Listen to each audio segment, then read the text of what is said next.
Hi, this is Brianna with Journey On. Today we have Louise with Mind, Body, Soul Scientist. She does Reiki and is a meditation teacher.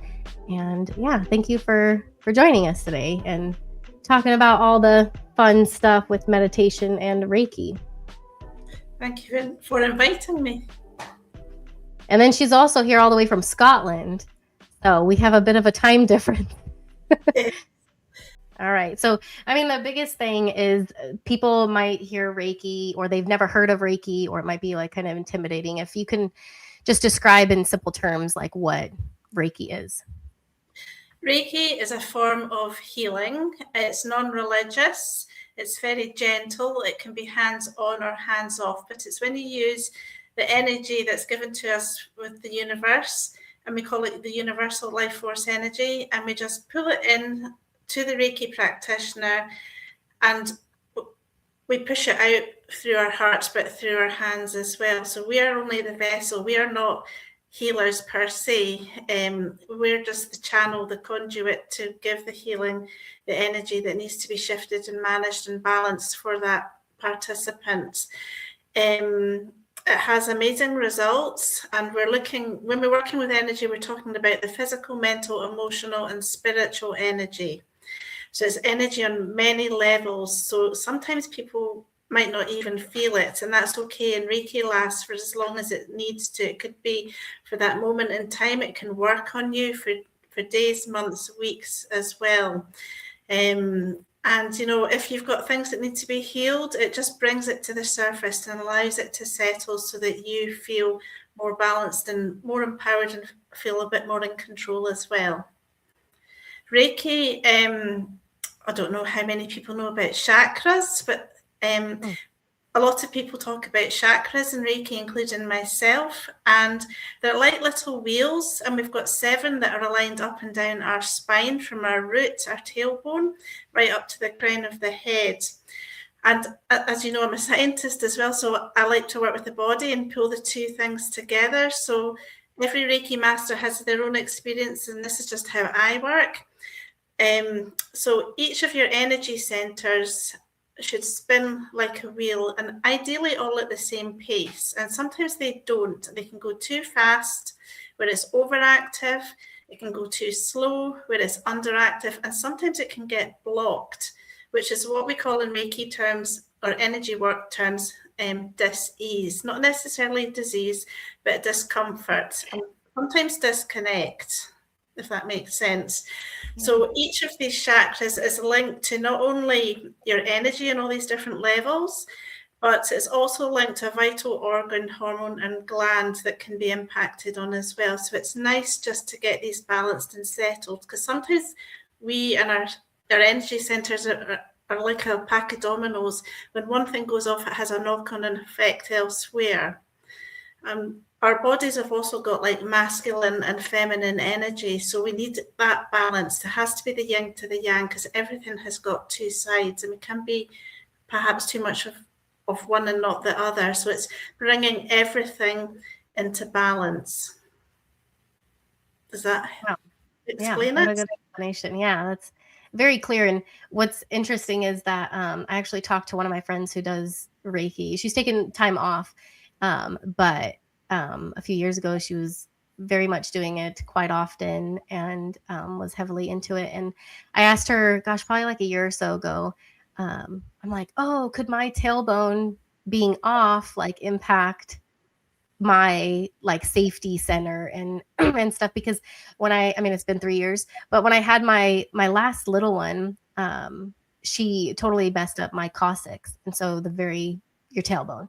And I had pain for, over 2 years. And after I had her, I had panic attacks, like a different level of panic attacks. Like I just always felt like a tiger was chasing me everywhere, every day.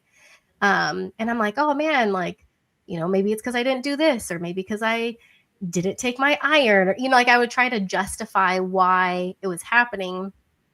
And then I had like a realization. I prayed and I was like, oh, just like give me the answer. Cause like nothing's helping. Nothing's taking the edge off. And then I just got the answer of like, oh, your tailbone. And I'm like, oh man, I thought I got it adjusted. And so I went to the chiropractor and they adjusted me differently. I met someone else.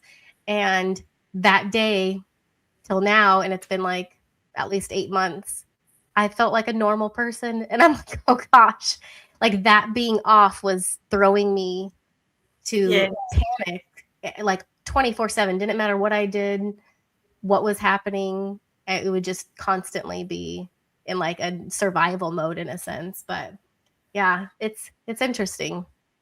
Yes, and the thing is with Reiki, I always ask the clients at the end for feedback, and then I'll give my experience. But I always find that I don't want people coming back to me all the time. Some people will say, right, you must come regularly. But what I want is to give people the tools so they can manage themselves. Because I feel we should be able to manage our own energy. And that's really important to me, because I don't want people constantly coming back. I want people to be able to have the tools to help themselves. So I will have a discussion about, well, I felt this was slightly off. This is perhaps a suggestion or what helped me to help you keep balance. So a lot of women over 40, for example, have blocked throat chakras. Now, your throat chakra, for example, is not just your throat, it's your throat, neck, shoulder, jaw, and ears. Wow. So when people become blocked, it can be their weak spot for ailments like sore throats, colds, coughs, for example. It could be they lock their jaw through tension and stress. They could have sore shoulders, and one can symbolize one thing and the other shoulder can symbolize another. But this is the element of sound, communication, and vibration. So when this is impacted, when it's blocked, it stops us speaking our truth and speaking up and feeling listened to and heard.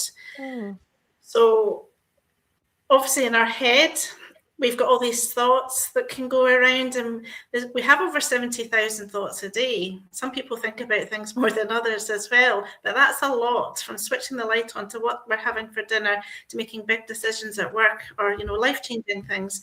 So we can ruminate a lot up here, and sometimes we don't want to talk about it.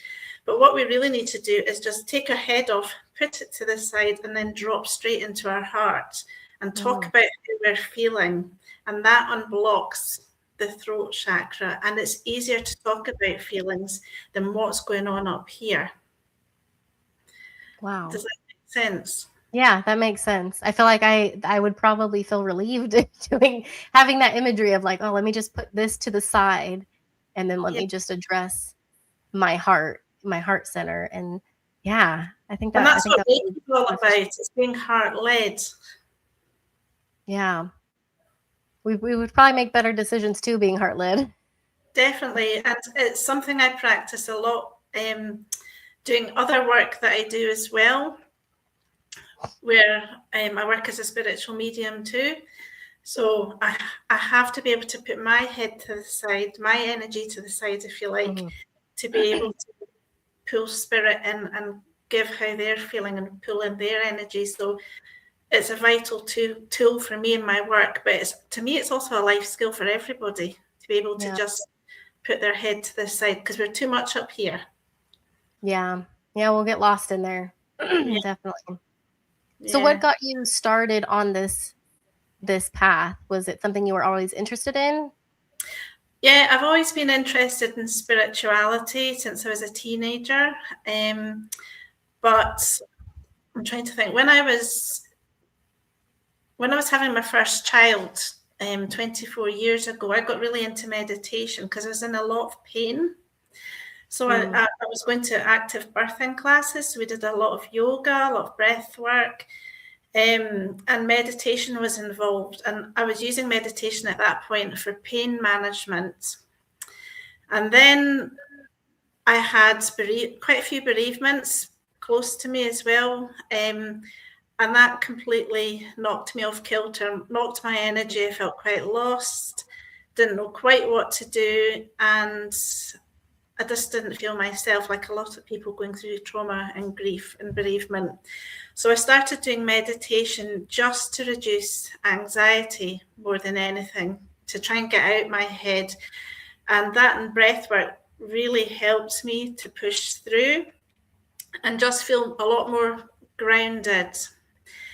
And, you know, I ended up doing lots of spiritual practices. I joined development circles. I started learning things like theta healing, reading tarot cards, doing more of that kind of thing, going to the churches. But then I developed my own spiritual mediumship skills as well, because I always felt things when I worked in a hospital for years. Like I knew when things were going to happen, but it wouldn't have been the correct thing to do to say to a consultant, I don't feel that person's going to be here tomorrow, so perhaps treating them is not the best idea. You had to go with what the consultant said, because the buck stopped with them, basically. But I felt a lot of things, and I felt very sensitive to energy. I describe a lot of empaths as being like sponges, and myself included. So you would soak up everybody's emotions because you didn't know how to protect your own energy. You didn't know how to get rid of it as you walked out that hospital door. Or if you'd been with family who were unwell or grieving, for example, and you get all consumed, not just with your own emotions, but everybody's. And it's a really difficult place to be. And I was getting constant migraines, like every 2 weeks. And I was off quite regularly, and I couldn't understand. I thought it was maybe just stress. And so I decided I needed to figure all this out, because it was exhausting. It was tiring. I felt I wasn't living my best life. I wasn't the mum that I wanted to be, because I was just taking emotions on left, right, and centre. My own, my family's, my friends, my work. And there was kind of no safe space, if you like. And really, our bodies should be our safest space. And we have to learn to manage and protect that safe and sacred space. Because at the end of the day, we're human beings and not human doings. I like that. Yeah. Oh. So, yeah, I started on this journey, and it was very much about learning how to calm my energy, to manage it, to protect and ground. And a lot of this came from doing meditation and protection and grounding practices. Because if we can't manage our energy, how can we manage anybody else's, including the living, but also spirit, because I work with spirit as well. Otherwise, we're on constantly all the time. So I felt it really helped me. And I left my job in healthcare and went down a different path, more working with health in the third sector with public health, because I felt we needed in some ways to look at things more strategically. And so I started looking at this rather than just fixing the problem, putting a plaster on it. It's like, how can we do it from a bigger perspective? So I went back to university after 20 years. I did my master's in public health. And I feel like it's so important, because we don't talk about spiritual health and energy health enough. We talk about everything else, mental health and physical health more than anything, not always emotional health either. So I started looking after myself a lot better, putting boundaries in place, saying no. And it's not always easy to say no. So perhaps choosing my turn of phrase a wee bit differently. So saying things like, it's not possible right now, so that you're less likely to get challenged. So this is where the throat chakra becomes unblocked. And the third eye, the headaches, the migraines, this was about me going against my sense of knowing. I knew that energetically things didn't feel right. For example, back in the hospital when things didn't really feel right, when you're dealing with patients that are critically ill, and I just knew, but not everybody's a medium picks up on these things, but it's not something you do in practice because you've not got the evidence there. And this is where things get a wee bit merged or confused. But, when I started to realise I was going against my sense of knowing, and as soon as I stepped back from working in healthcare and went with my sense of knowing in any other line of work I did, I actually got a lot better energetically, and I don't have migraines anymore. Wow. So it's quite massive. Yeah, that's incredible. Yeah. So people come to me and I pick things up, I unravel things, and sometimes it takes a few sessions, but sometimes people keep coming back because they don't do the work. The tools I've given them, they don't do it.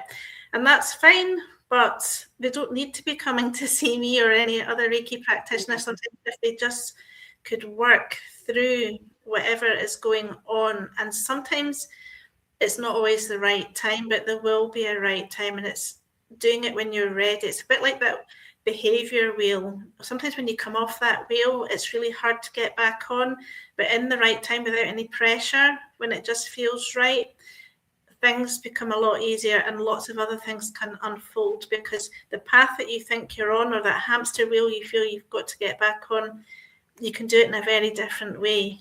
Yeah. Safe way. Yeah. And like you even said, like even protecting yourself too in a different way, and not just like outpouring to everybody else. What would you say would be like I mean, just input or advice for like myself, if I was to say, oh, I take on people's energy, like what would you say that I could start practicing today or tomorrow to, I guess, protect myself from like overdoing it for everybody else? So what I would say is, initially, you need to ground and protect your energy. So grounding just means to feel really secure and understand your own energy. So it's a quick check-in, like checking in with your own self, and make it part of your lifestyle. Don't just feel it when you feel a wee bit off. So I do this every morning. It's like brushing your teeth. You can do it when you're brushing your teeth, having your coffee, or in the shower. Now, I like to do it in the shower because I have a shower every morning, and the visualization or being in the water, going down that plug hole, is about releasing and letting go of emotional things for me. So I stand in the shower, I imagine this white light, this white protective light coming in from the universe energy, going into my head, and basically just doing a body scan all the way down. Imagine this white light just checking in and flowing through every part of my body from my head to my toes. I imagine if I feel tension and stress anywhere, I just acknowledge it and just release it and let it go. Let it go down that plug hole with all that water flushing it away. You go down your head, your jaw, your throat, your shoulders, just picking up where you're feeling tension and stress, just relaxing and letting it go. Your heart, your chest, your back, your stomach, your abdomen, your hips, legs, knees, all the way down to your toes. And then just let it all go into the roots and shoots that would get you through the earth. Like, imagine your toes growing roots and shoots, and really grounding you, going through all the different layers, tying around a big crystal and taking up the energy from that crystal back up through your body and out through your head and all the way around, creating a really big bubble, a bubble of protection. So you know your own energy, you know where you've held stress, you know you've acknowledged it and let it go, and then you've pulled all the goodness up, put yourself in this big bubble, this bubble of protection. So when people come into your energy through the day, you can see, hear, and feel what's going on, but you're not taking it on board, you're bouncing it back. Does that make sense? That does make sense, yeah. And that's what I do. And this is what I tell everybody to do. So they know how to ground, check in with themselves, and then just imagine this big bubble and white light just encompassing them, so they feel positive, uplifted, relaxed. So if somebody bumps into them, a classic example would be, say you were in a really busy supermarket and somebody banged into you and they said, "Oh, I'm very sorry, Brianna, I didn't mean to bump into you," and walks off. You wouldn't think anything of it, would you? Yeah. But if somebody came up to you, banged into you and said, "Hey, watch where you're going," and all these expletives coming out, you'd be telling everybody after that. Yeah. And that would really disrupt your energy for the rest of the day. So, and that's about them, that's not about you. Yeah. But, if you're caught off guard, it's difficult. But if you put yourself in that bubble of protection, or if that happens, you quickly put yourself in that bubble of protection. I almost see it like, for quickness, getting a glass passager and putting yourself in it and putting the lid straight on it. If you've got time to do all that, that's what I do. It's quick tips, just to make sure you can see what's going on, but you don't have to take it on. Yeah, it's just like you said with the shower analogies, like just letting it go. Just Yeah. recognizing it and then just like moving on. Yes. And it's about being very present and in that moment. And that's what Reiki is about, because it is linked to, Usui, the Usui Reiki that I'm trained in, which is traditional Reiki from Japan. It's linked to Buddhism, but it's not Buddhist, it's not religious. But Buddhist monks, for example, are very much in the moment. And it's all about being kind, being honest. So we've got all these principles as well. But spirituality, not just Reiki, pretty much is like that all round. Yeah. And then even with Reiki, you use tuning forks. Can you just explain briefly like what tuning forks are and how they work in the body? I've got 2 here. We got examples. Oh, okay. So tuning forks have been around for a long time. They're tools that we used for sound healing, basically. So these are a bit more scientific, I suppose, and you hear about sound healing frequencies probably quite a lot, and the medical profession recognise this too. So this one is an unweighted tuning fork, and this one is a weighted tuning fork. So this one is can be used, for example, for giving you clarity in the brain, for brain waves, and for working in your auric field, your biofield, which is where your energy can stretch the width of your arms. So you're like a torus. Imagine yourself in a big donut, a ring donut, and your energy can expand right to the tips of your fingers. So that's quite big. And sometimes you can feel people further out, especially if you learn to push your energy out and pull it in, you can actually feel that of other people. But this works in this area, and it's all based to do with the bioelectric field. So it's resonance, it's picking up frequencies. When you hear it, this is more of a, you'll hear this one more. Don't know if you can hear that. But this is one that can be used for grounding, and you hear more with this fork, and you sweep in the biofield, and you'll pick up distortion, and it should ring for about 90 seconds. But if it's shorter than that, then you've got to what we call comb through, and until it becomes smooth, and you can hear it the whole energy field. So that's how you recognize that there is like a disruption in the energy field, is because it doesn't do the length of the vibration it should. Yeah, well, you can hear it with this one. It can be really distorted at time, or it can ring for a very short period of time. Or if it rings for a long time, then that energy in that field is quite clear. But you can get over 90 tuning forks, so there are a lot. One does not fix all. Yeah. So it's I've got about 30 something, so I've got quite a few.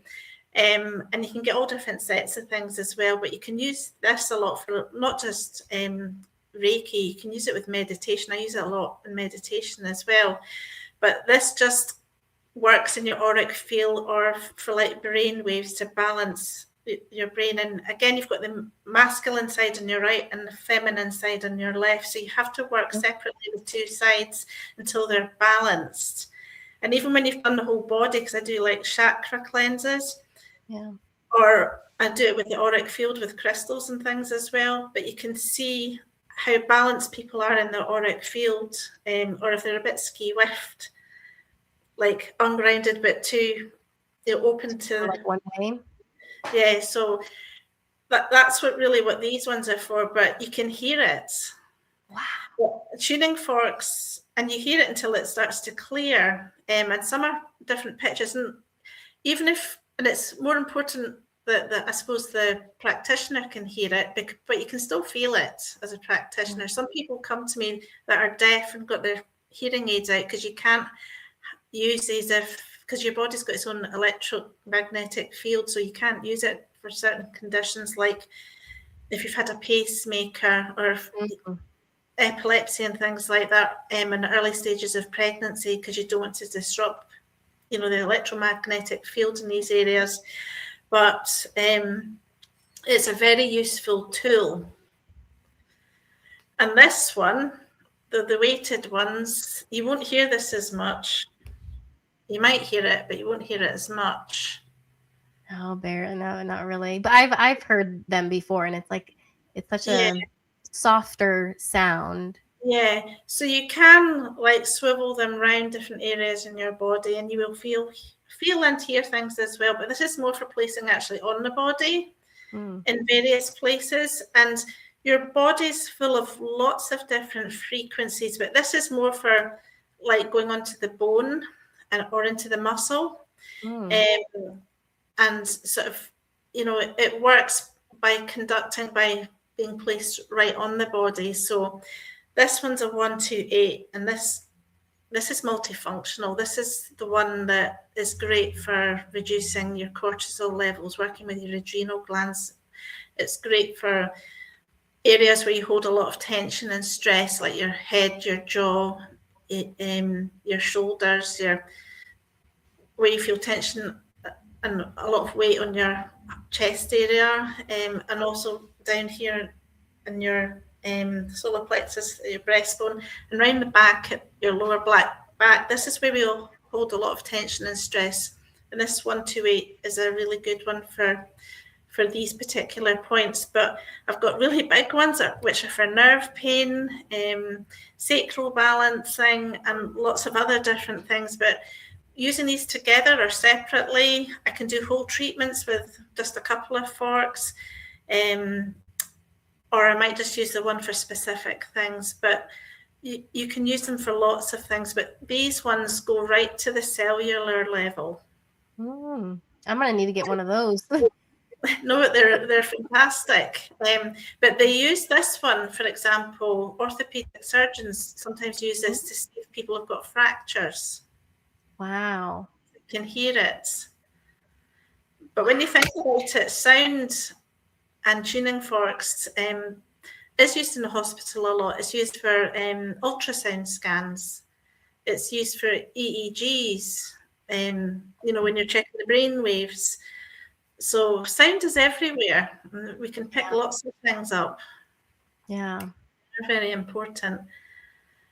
But they're so for somebody who's not maybe spiritual, they might be more sweet with the tuning forks, but they can help balance your chakras and things like that, like Reiki does as well, but just in a slightly different way.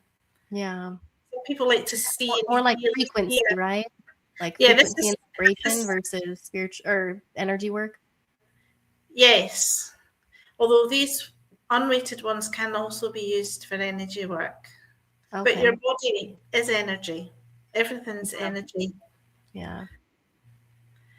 But you can tap in with some of these forks, like Reiki, with the biofield. You can actually pinpoint timelines as to where in your body, even ancestrally, believe it or not, where you've been impacted on your mother or father's side, or a past life or what have you. So they're fascinating.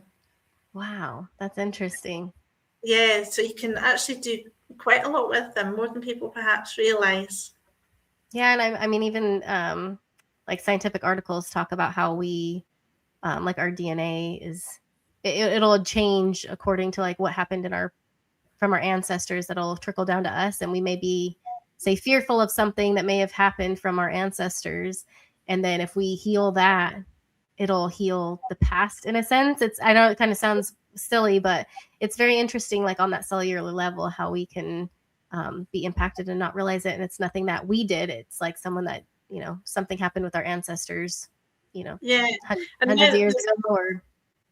Yeah, now there's a lot of interest in something called epigenetics, if you've heard of it. Mm-hmm. Yeah. Where we can heal ourselves, from cellular, I can't say the word, cellularly, by doing whatever kind of energy work or with tuning forks. It doesn't matter because it's all frequency. In fact, a long time ago, people used to go around different churches over 100 years ago, because the bells were tuned to certain frequencies that were healing for certain parts of the body. Yeah. but then they changed to the harmonic frequencies, which are a bit distorted, which don't have quite the same impact. Yeah. So that's another conversation for another time, but it's quite fascinating as well. Yeah. And then they destroyed a lot of the bells as well, or they took them out or retired them, and it's like, That's right. I think a lot of it is more because of the frequency and the healing and stuff versus like, oh, we need to just get rid of them. It's like, well, we could have always replaced them, right? Like we could have replaced them with a newer one that does the same thing. Yeah. But instead it's not. No. Which is disappointing because I mean, but yeah, again, that's like a conversation. It is. But as long as sometimes these tuning forks, particularly the weighted ones, do need recalibrated to stay on the same frequency, but you can really hear it. It really reverberates, and it's like, oh, what's going on there when you hear it? And so that's just like I can do, like, say I got one, would I be able to do it to myself? Would I hear the difference? Yes, you can do it to yourself, but it's probably a good idea just to learn how to do it. Okay. But yeah, you can. Again, I'd probably recommend just making sure you're grounded and protected, only because you can get, with whatever type of healing you get, like a healing crisis where it brings everything to the surface, and you need to know how to manage that. Oh, okay. Yeah, because the times that I've gotten Reiki, they're like, oh, well, you might feel, overwhelmed or maybe anxious, depends on what kind of surfaces. And then a lot of times I was just really tired. It's just like emotionally exhausted, even though I did nothing, right? I mean, I didn't physically do something, but just all of that kind of coming to the surface, it was like emotionally exhausting. But then it's like you feel a weight lifted off of you. I felt like I was like, 100 pounds lighter. Yeah, and some people, if they're a bit skeptical, think, okay, I'll try this, but I'm not sure what's going to happen. But, if they tell me they've got less pain the next day or they've had a great sleep, well, that's good enough for me. But I do get feedback from them physically, because when you start to release tension and stress, you produce this nitric oxide in your body where your muscles start releasing this, and it goes into your stomach. So you hear everybody's tummies start to rumble. Oh, that's so interesting. You start to hear things, but also I could be working at their head and they're picking it up in their heart, for example. So that's just telling me, well, whatever's going on in your head is linked to what's going on in your heart, whether it's a physical or emotional thing. But it just tells me they're needing to work through this. And because the throat connects the two, it's maybe that they need to talk about things. Wow. Because then that can block the head and the heart, right? From like flowing properly. Yeah, because if I'm working on their head specifically, but they're feeling it in their heart, like I'll probably feel things up here, but if they're feeling it in the heart, that tells me they've got work to do. There's emotional stuff going on or physical stuff going on that they're not talking about. So it could be that they have an ailment here that I'm picking up early before they know about it, or it's starting to brew, if you like. So it could be there's a cold coming on even, or it could be something else.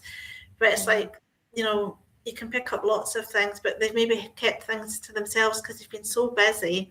They've not noticed their breathing's a bit off, or they're feeling emotional, but they're not letting it out. So, and they're just keeping it up. Yeah. Wow. That's so interesting. All right. So how can meditation support someone that is in grief and they're just like kind of anxious, or maybe they feel like they're on edge, or just anybody that's like that? But I mean, specifically like with grief, and if they're just kind of on edge, and how would meditation support them? Yeah. Well, to meditate just means to focus. And some people really enjoy a guided meditation where you talk them through things. Other people don't like that, and they'd maybe like to be a bit more active in doing something. So you can do like walking meditations, which would also help to ground you. Or you can do art and things like that, because it just means to focus on something that kind of takes you out your head. But the first thing I would do is make sure that they're grounded. So like I suggested in that shower visualization, that's a bit like a meditation because you're body scanning, and a body scan is one of the best ways to do it. And a lot of men, the way they think and process things, they're quite analytical. That's quite a good guide for them because sometimes they don't like all the fluff and we're going up to the angelic realm and all things like that. They would rather do something very grounding. So they can, a lot of men, probably do pay attention to their body, but don't necessarily talk about it. But if they do a body scan, they can feel where they're holding tension and stress and just notice it, acknowledge it, and let it go. And the whole process just allows them to really ground. And that should relax them. Because there's studies that will show that meditation can bring your stress levels down 40%. Wow. That's quite quickly if you think about it. So quite often when I do a meditation, I say, right, if stress is at a 10, that's the highest, and we can go to 0. Where are you before we start this meditation? And I'll get their answers.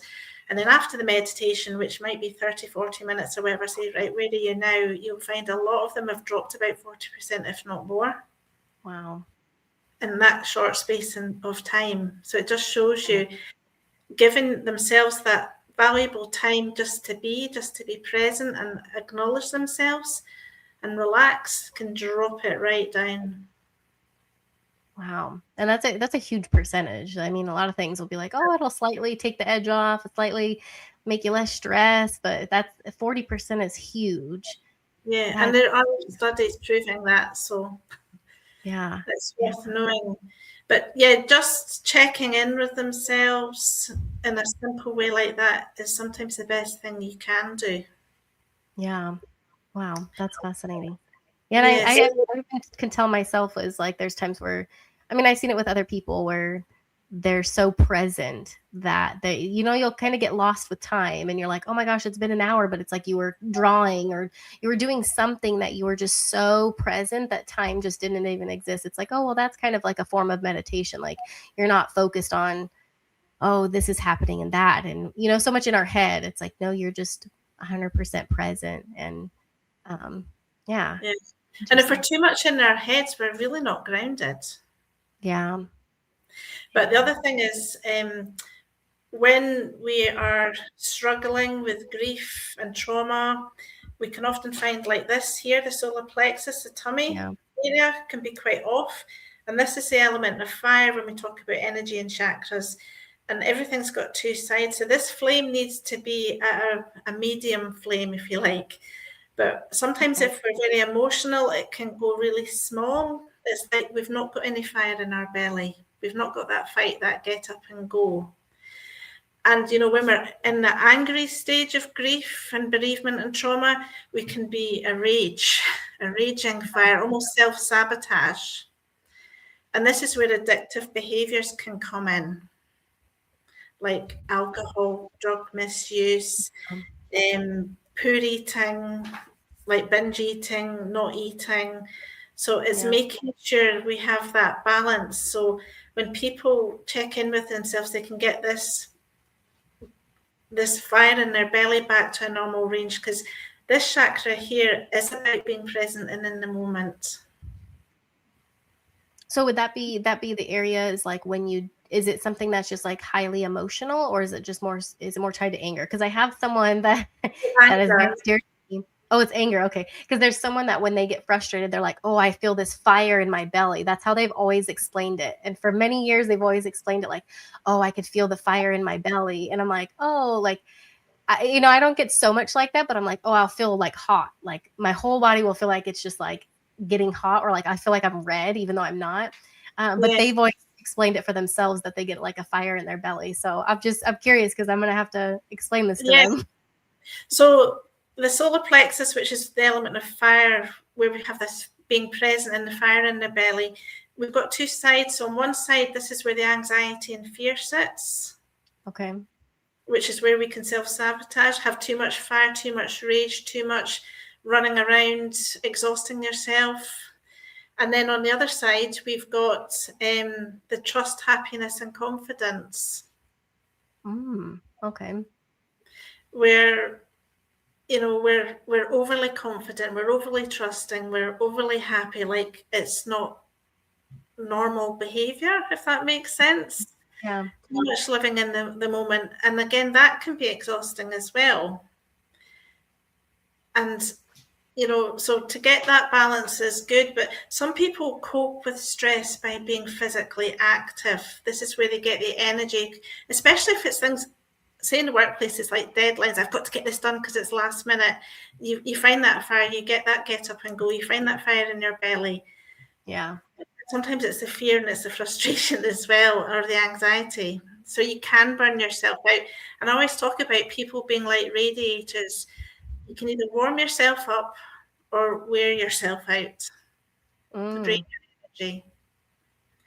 So we need to eat well. We need to feed this with fun things to look forward to, even if it's small things. Being in the moments of having the gratitude therein as well, being grateful for lots of little things. Yeah.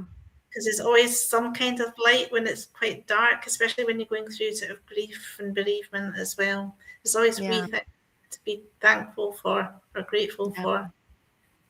Yeah, something as little as the sun came out today or something like that, Yes. Okay, so how does Reiki help when someone feels like emotionally numb? Maybe they're not tapping into those emotions, they're not extreme on this side, or I mean, obviously it's going to be difficult for them to be extremely happy, but I mean, they could fake it, right? But if they're just kind of not feeling nothing, how would Reiki kind of help them get out of that numbness? Well, again, when I do Reiki, I always give feedback and give people tools to help them work through it. So, like I've just explained with the solar plexus, if I picked up that their energy was feeling quite low, that fire in their belly was quite low, I'd be looking at, well, perhaps for that period of time, they've lost the trust, their happiness, and their confidence. It's like, so how are we going to get it back? And sometimes I feel like a bit like a counsellor, but it's probably because I've done counselling courses as well. But I'd say, so what makes you happy? And sometimes that's very difficult when somebody asks you that, and it's because you don't feel happy. It's like you don't know how to be happy. You feel guilty for being happy as well, and that's hard. But it's like, so when were you last happy? What gives you a good belly laugh? Where do you feel safe having this laugh? Because in difficult times, there's always something to find a good laugh about. Yeah. And that's why, as healthcare workers, a lot of people have to find a laugh on the shift. Now, I'm not saying it's easy, but they deal with grief every day. Yeah. So if they don't turn something into a laugh respectfully, then how can they get through that shift? And, it's just finding things that light them up. And it could be, well, being around their children or seeing their friends, or somebody's cooked them a meal or they've cooked somebody else a meal, because sometimes you feel like you've lost your purpose as well.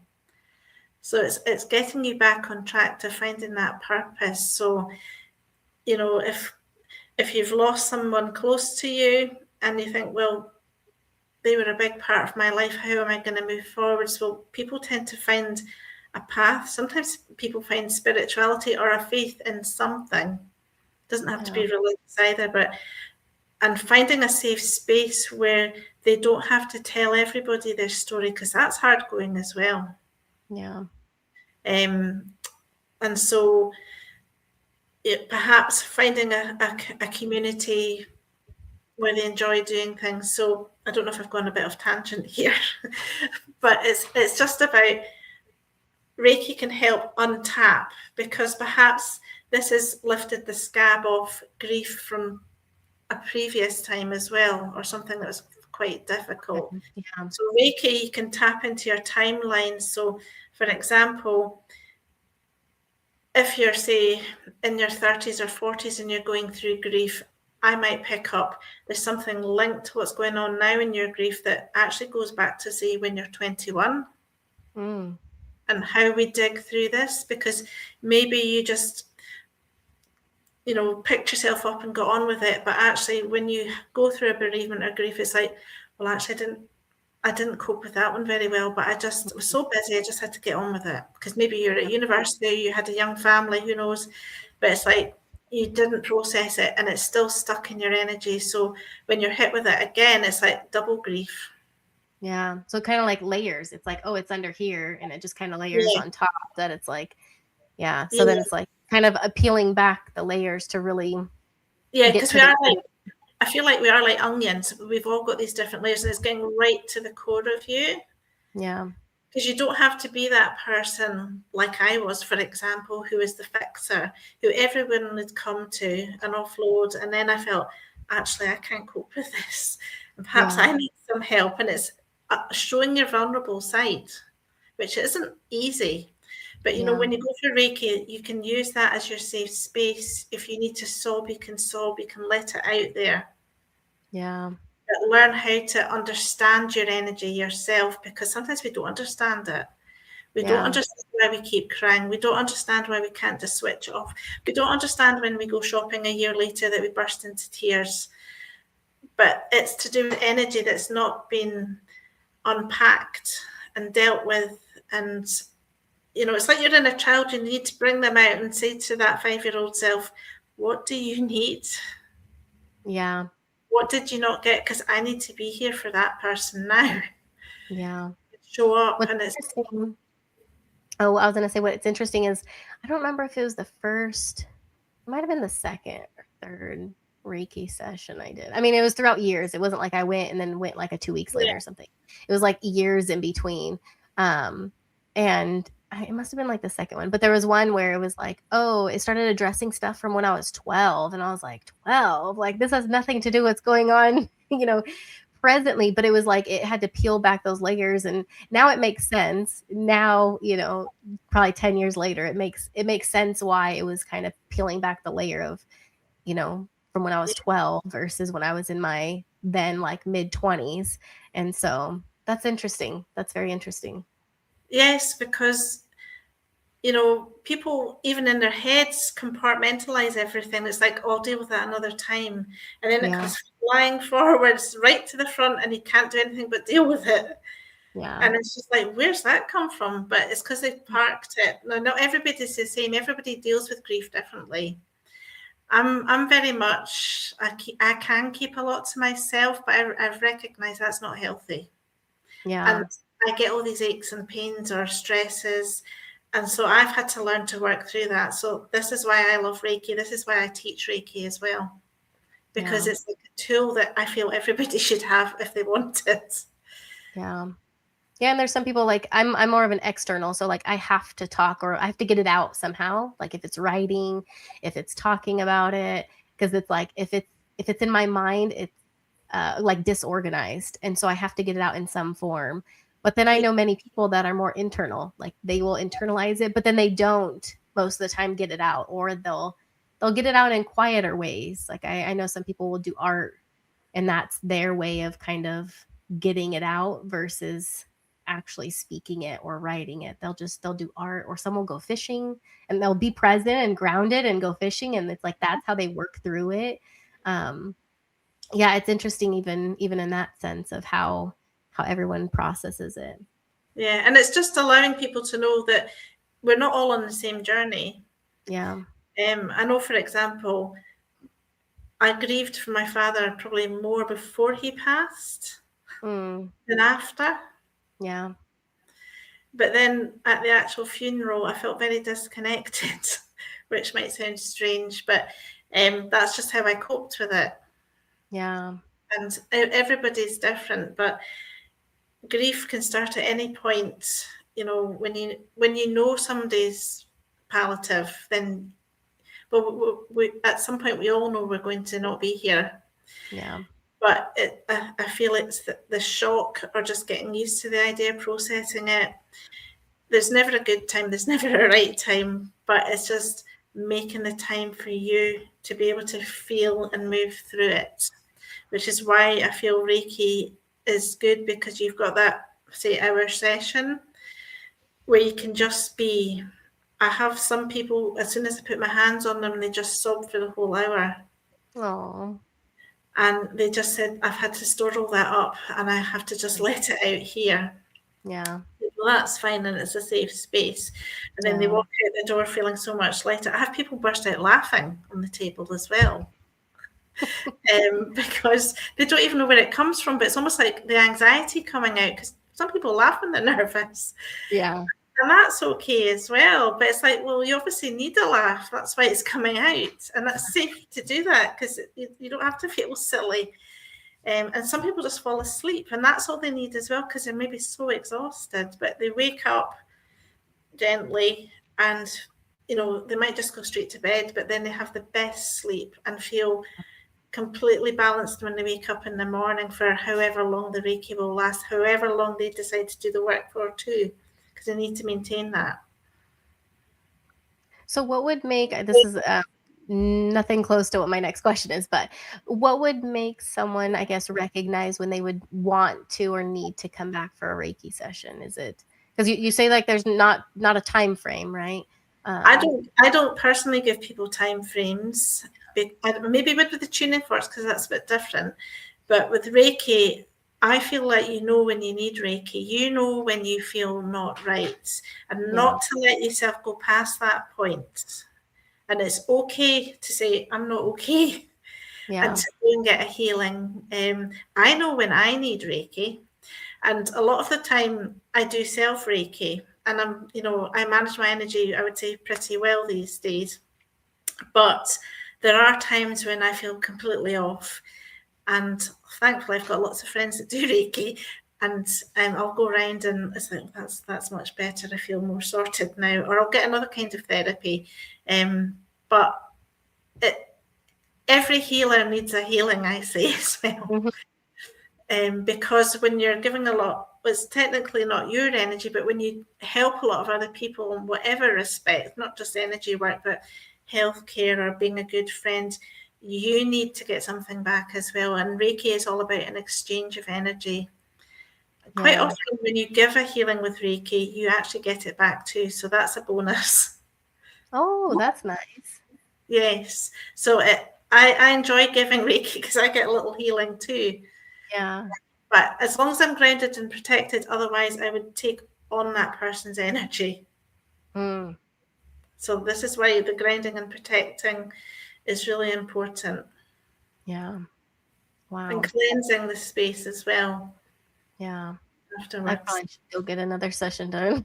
But I I think love I take a lot of people's stuff. So especially in grief, I'm one of those people that people will contact me in like kind of emergency situations or which I have no problem, right? But I yeah. have to process and decompress after. And so I think I could get a little bit better at grounding myself before each day because some days, I never know if someone's going to randomly call me and be like, you need to contact, and I also talk with veterans, a lot of veterans. Yeah. And so people call me and be like, can you talk to this veteran? He's having suicidal ideation. Can you give him resources? And so it's like, I'll get random calls like that.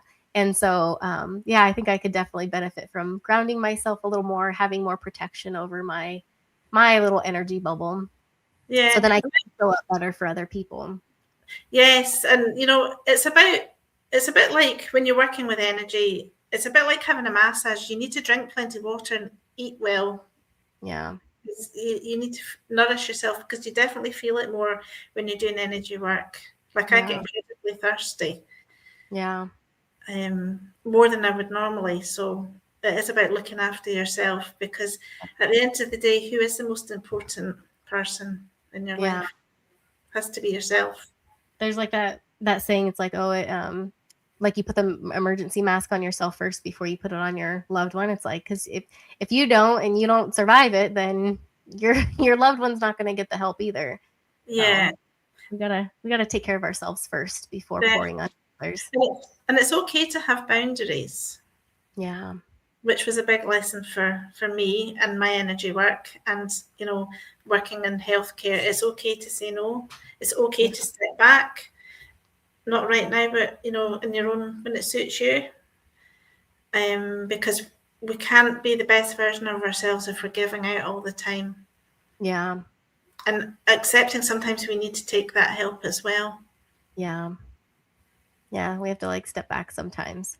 Yeah. All right, I'm gonna move on to the next question.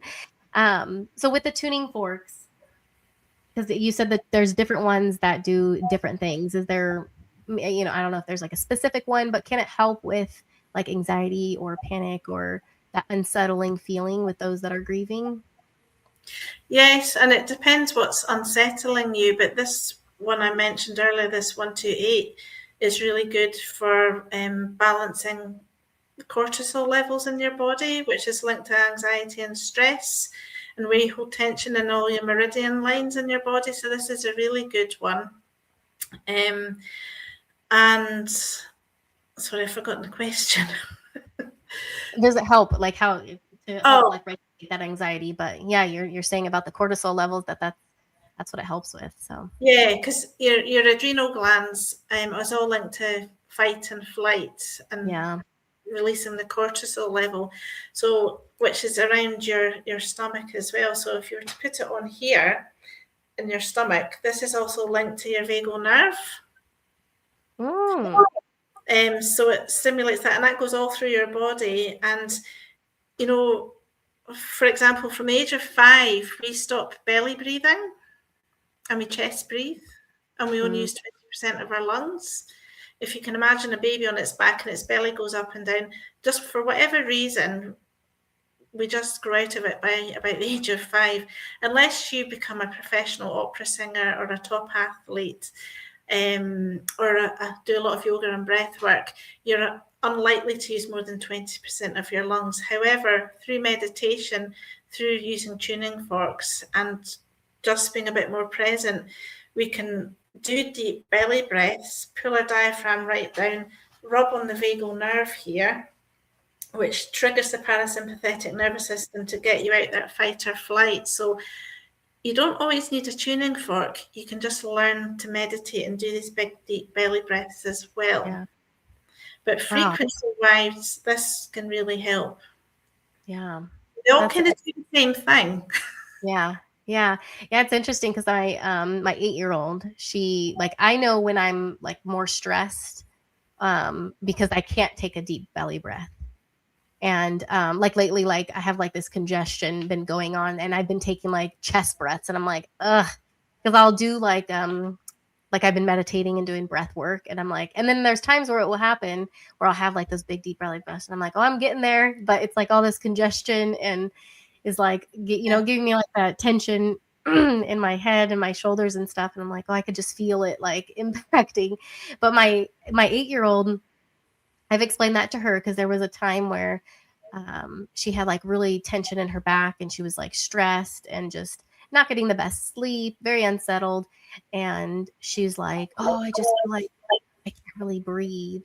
And I'm like, well, take a deep breath. And she did a big chest breath. And I'm like, well, you see, you have to really try to like focus on deeping or breathing deep into your belly. Like try to have your belly button expand. And so I tried explaining that to her and I'm like, and so she started recognizing, oh mom, I'm taking chest breaths and I'm feeling stressed. And I'm like, yeah, like let's take a moment and so we'll slow down and work on her breath to get her back to those big deep belly breaths. Cause I'm like, when we do breathe with our belly, we're calmer, we're not in that fight or flight, we're a little less, antsy or anxious. And she's my anxious ball, so she gets anxious over, I don't know, if we're going to go somewhere we've never been, she's asking 1,000 questions to know everything about it. And so yeah, it's just interesting. Yeah, I didn't realize that we stopped that after 5 and that we have to practice how to Yeah. kind of get back to that. So it's great that you're teaching her how to breathe. And I think when we went through the pandemic, that was very difficult because at the same time, my daughter was 16 and I did a lot of meditation with her because she had terrible anxiety, but also she started yoga, which helped her ground as well. So it was like a kids yoga thing she went to online. But if we can get our kids into this change of mindset, into this lifestyle practice now, it's going to stand, everybody in good stead Yeah. for the future, because I almost feel like it should be on the curriculum at schools, so that because sometimes we need energy breaks, not just to go out and get some fresh air, but to shake it all off, all this nervous energy or this energy that needs to go somewhere, I remember my daughter also going out and bouncing on a trampoline all the time just to ground herself and get that energy out when they're stressed. So it's, if you can't go a run or a walk or something, it's doing what you can do just to release things that you're doing tension-wise. Yeah, that's interesting you say the trampoline, because there's times, and I just chop it up to like, oh, you just need to get some wigglies out. But like when, say, my kids are just, having a day, they're just constantly fighting, or just like they're just heightened emotions or something like that. I'm like, let's just go jump. Like jumping is always fun on the trampoline. And sure enough, it's like by the end of it, they're kind of more balanced. And but that's interesting. It's just kind of shaking them out. Yeah, but even just going for a good walk can get you centered. And this again is to do with centering. This chakra, this area in your body here is just centering yourself. And I feel a good stomp can help to center you, get that stress and anxiety out as well. It's like meditation, because it's this repetitive movement and you're focused on the walk. Yeah. Have you done any Reiki or meditations with clients that were grieving? Yes, quite often they are grieving. And again, it just allows them to get their emotions out, or we can talk through what's going on, or I'll pick things up. The Reiki session itself, I do in silence. Because I'm a medium too, I will say I may find spirit come in, but I'm not tapping into that. If I get anything, I can work with you at the end. And sometimes they get what they need then as well. Yeah. But not everybody wants that. Not every Reiki practitioner is a medium either. But I do find that I can pick up areas of tension and stress and just help to release it, remove it, rebalance them so they can get on with what they need to do. They might feel like they've been exhausted, but they have a bit more energy to get through the next few days. Or in their minds, they might feel like they know the next step they need to take, because they get that clarity as well. They may realize they need to do things that have a purpose. Where they hold a lot of tension and aches around their sort of legs or hips or lower back area. This is maybe where they're feeling a wee bit unsettled. And, because there's big changes that can knock the foundations in your life, like where you're going to live, how you're going to manage the finances. And this is where we can manifest the pain, so we can talk through that as well. I don't give answers, because that's not my job, but it helps them to figure where they're feeling unsettled and if it's impacting anywhere else energetically on their body, because they might feel it in their back, but they might feel it in their throat or their heart as well. So it's like, well, this is what I'm picking up, and you've told me this is how you're feeling. So this is how I understand. How would you feel? Have a think about what you need to feel more steady and stable. Who could you talk to? Who could you talk it through with? Could you journal it? Get your emotions out in paper if you can't talk about it right now. And then when you're ready, go to that, whoever I might signpost them to, or whoever they feel could help them with that next step. But we have to, I feel, as Reiki practitioners, enable people to feel more empowered with controlling their own energy, their own emotions, whether it's physical, spiritual, or mental, or emotional. Yeah. That would be nice too, because then it's not, especially with grief, like it can feel very like everything's out of control. And so giving them that sense of empowerment can bring it back into their hands, versus like, oh, everything's messy and it's so high, high emotions, and it's just, there's nothing I can do. That's just, it can feel defeating. But giving them that power back to themselves, I think that's a great aspect of it. Yeah, and it's okay to feel, because some people just keep it all to themselves. It's okay to be angry, upset, because sometimes things come out after they've passed, when things are getting sorted and they're like taken by surprise, and that can be awful as well. Yeah. Is how to navigate that. And I don't have the answers, but I try and help them understand and work through their feelings and emotions. Yeah. And it's okay. Like it's, it's their safe space to say how they're feeling, and that's where they maybe can't speak to other people. They can just let it go in my room, if you like. Yeah. And And would that even work with somebody that maybe it's been years upon year, maybe it's been like a decade since they've addressed their grief, or they just never addressed it? Or maybe they just feel stuck in it because it's been so long, or they just, like they could just kind of shut it away. Would that be a similar way how energy work would support them in yes, getting out of that? Okay. yeah, because I've had, for example, women that have lost babies Mm, 20 years ago, for example, yeah. and have never dealt with it, didn't want to talk about it. Perhaps their relationship split up, so they've not got their partner to talk about it with anymore, and they keep a lot to themselves. Or, where it's been a difficult relationship with someone and they've lost them and they can't work through it or process it. Or they just feel very alone, Yeah. or where it might not be a physical death, but it's a death of how they were feeling, if that makes sense.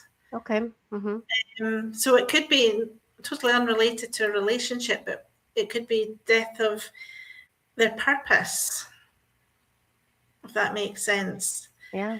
Because sometimes when you lose people, that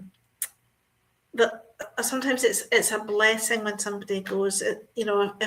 If they've been unwell for a long period of time, for Mm-hmm. example, it's hard because you miss them, but at the same time you feel, well, they're at peace now and they can rest. But then you've lost your purpose because you're that carer. Yeah. You're that one you shared the memories with. So, and perhaps you don't have your family at home anymore, so you feel very isolated. So it's Yeah. just working through all that, because you think, well, who am I now? Because I'm not the carer, I'm not the partner, I'm not needed as much as a mother or father, or brother or whatever. So it's, where do you go with this? Yeah. Yeah, that's a big one that I address with grief, is like that identity shift, is that there's a huge identity shift. It's like, whatever your identity was when that person was alive is now gone, and it's gone so as quick as they passed. And um it's something else to have to navigate and try to work through and figure out, and it could be messy.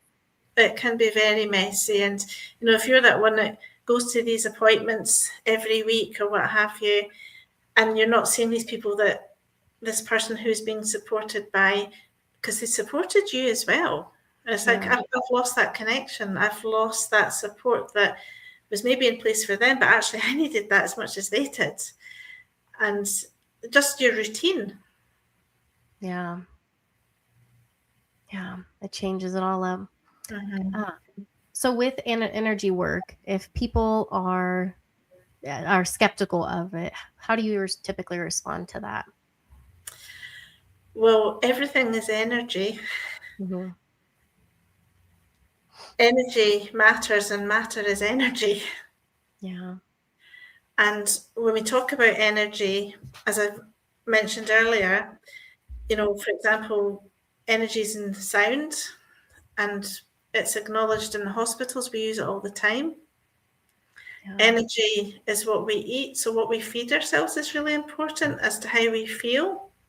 Because if we eat a lot of processed foods, then that can make you feel really sluggish energetically. But if we eat really healthily, then that makes us feel empowered and healthy and lots of energy and activity. It's the same with drinking water. If we don't drink enough water, we feel really dry and exhausted. So everything is energy, and it really does matter. All right. One of my last two questions is, can someone that experiences grief, can they be grieving and have peace? Can those like coexist in the body? I believe that can coexist, yes, because you're maybe accepting of the fact that somebody's passed in your head, but in your heart, it's hurting. So there's the grief that's possibly still sat here. Does that make sense? Mm-hmm. It could also make you feel quite ungrounded, even though you're at peace, that you know it's for their greatest and highest good, but emotionally that trauma is maybe stuck and just it's emotions that need to be worked through, but sometimes it's not the right time, or it doesn't feel the right time because you're dealing with maybe looking after everybody else that's involved, that you can't process your own, so it kind of sticks. Yeah. And this can make you feel very ungrounded, or this is when, for example, bowel and reproductive problems start to kick off, or sore backs. Because there's some people I've worked with who've maybe lost, for example, children, miscarriages or cot deaths and what have you, and they're struggling with their fertility, but actually physically there's nothing wrong with them. It's emotionally they've not dealt with it. It's just stuck there, and it might not be that they're not trying to progress through it, but perhaps it's, say, the husband who doesn't want to talk about it. Oh, okay. Yeah. It has a knock-on effect. So yes, definitely, because physically you could be fine. Yeah. But emotionally or mentally you might not be. Yeah. Wow. It's fascinating how much, I mean, obviously, like we even talked about, is how everything is energy. Yes. But how much it can impact not just what you're doing, but somebody else could impact you, just like with fertility. It's like, well, if it's the other person, well, their emotional baggage could be impacting their energy, which is impacting you guys having another child, which, yeah, that's just, it's so fascinating. Yeah. And remember, water is a medium, and water holds memory. Mm-hmm. Your body is mostly made up of water. Yeah. So when we have any kind of healing, or when things are stuck, we do need to drink plenty of water, because after Reiki or tuning forks, you need to drink plenty of water to flush everything out, all toxins that are being released, because we are moving energy internally. And the tears are cleansing. Yeah. A lot of people keep them in. So sometimes Yeah. they come out, but people won't, because they say, if I start, I can't stop. But we have to remember they're cleansing. Yeah. And sometimes that release is enough to shift you, even in a Reiki or tuning fork session. Yeah. All right. My last question is for everyone that is grieving and your work with Reiki, meditation, and tuning forks. How would you tell someone that how they could journey on? It can certainly, start to unravel understanding themselves, because sometimes we don't understand our own energy.